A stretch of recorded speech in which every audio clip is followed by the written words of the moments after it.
kita yan nagapati, no? Nga bilang regional director, may responsibilidad siya nga depensahan kita kay kita ang ari diri sa Region 6, no?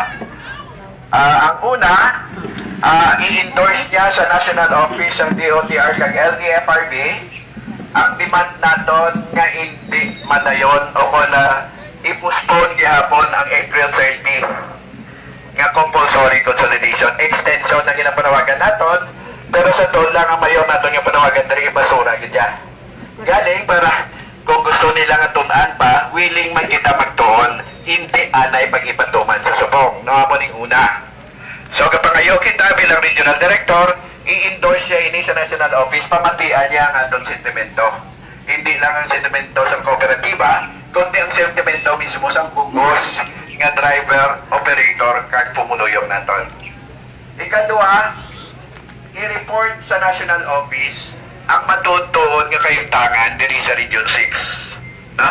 Hindi kita gusto nga inabunan, kag lainon, no? Ang matutuon nga data, especially sa Negros, kag diri man sa Iloilo, sa Negros, kaya ang numero sa consolidated, nga gina-undermine subong, no? Sa gobyerno naton.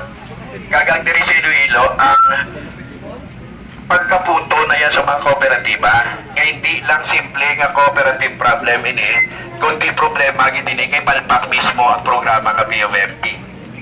Ikatatlo nga demand naton, untaton ang aluman nga media pronouncement nga nagapahog nga kuhaan kita pa nangabuyan. Yes. Dapat kung may pronouncement nakasulat ini may written nga basis, na hindi lang indikator niya tura, kundi pati sa nasyonali kay nagdiganan na batihan na naman to si Ortega, si Guadis, pamahog na naman, no? So tali o tatlo na ni pamahog, kay impes makabulig ini, lubad sa katon problema, nagatuga ini isang restlessness, nagapanik, kag nagaalboroto ang driver kag operator. Ikaapat nga demand naton, sa modernisasyon, ululupod kita ni Atty. Antura nga magpatuman sini. Pero modernisasyon nga para sa tanan. Modernisasyon nga masarangan naton, modernisasyon nga hindi maguba ang aton manangabuyan. Modernisasyon nga nagapromote sa pugsundon nga industriya, diri halin sa aton ang mga salakyan, hindi halin sa kuwasang pugsod, hindi important nga hindi naton masarangan. So, amoy na ang ipaapan nga talking points, kaya sining naton, willing kita yung magpatisipar. Kag-review ang initanan nga demanda na ito, no? So, wala attorney, no? Ang amon nga... Sila si Jesus, dalong, tayo din pasulod. Malato sila, be. Tayo din pasulod. Ay, di. Hindi namin ko tato ko nila minsa to. Ipasulod lang kayo may timalalangan na basta. Para sila.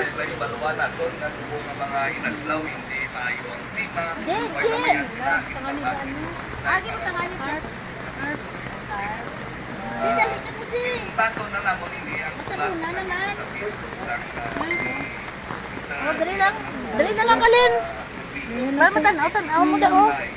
So, itong apat na talking points lagi lang ni Elmer, i-clarify ko ni ganito iya kay ang mga premises niya sa una ginakontra ninyo ang compulsory consolidation.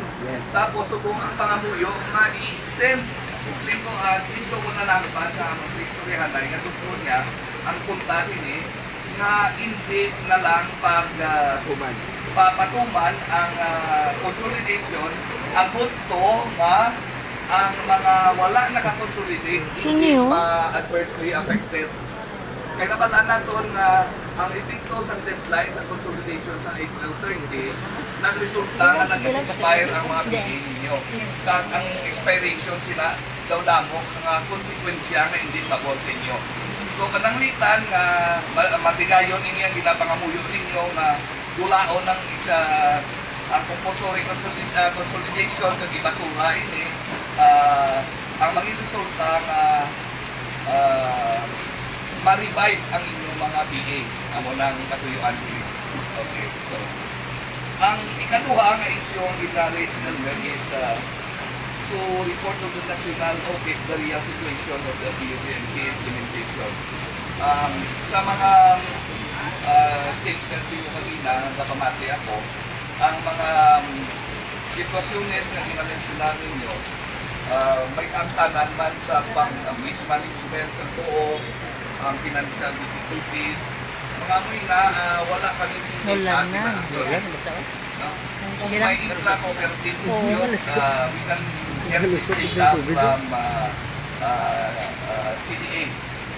Pero para nga mapresentar sing maka-presentar kami sing klaro na picture sa PUPNPD sa Region 6, as you requested, which we will do, we will get that those data and submit to Central Office. Okay lang na. Ang isang issue pag hinahambal ninyo ang figures. We have figures in terms of consolidation. Sa Bacolod, you recall nga ang consolidation sa Bacolod is allow as sa April 30.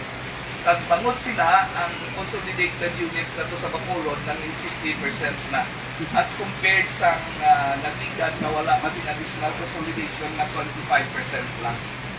So, di sa amon figura nga report na sa amon Central Office, ang total ng traditional bits na nakakonsolidate sa Bacolod is 1,151 of the total of 2,313.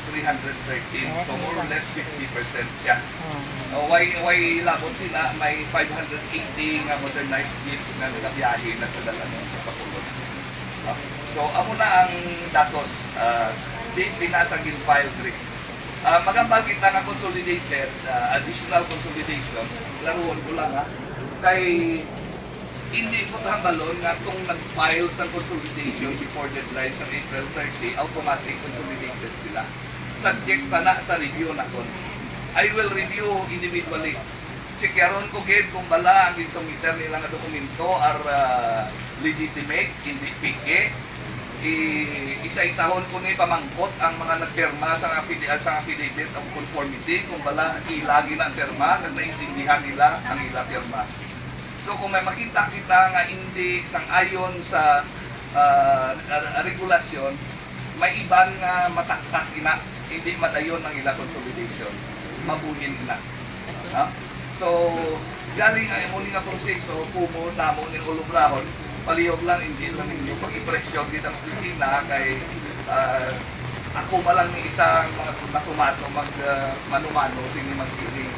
In fact, pinaplano ko kani ang sa Bacolod yung nag-file sa consolidation na tuwan kung ila ko dito iningron na kung hindi na mahusay sa tanang involved.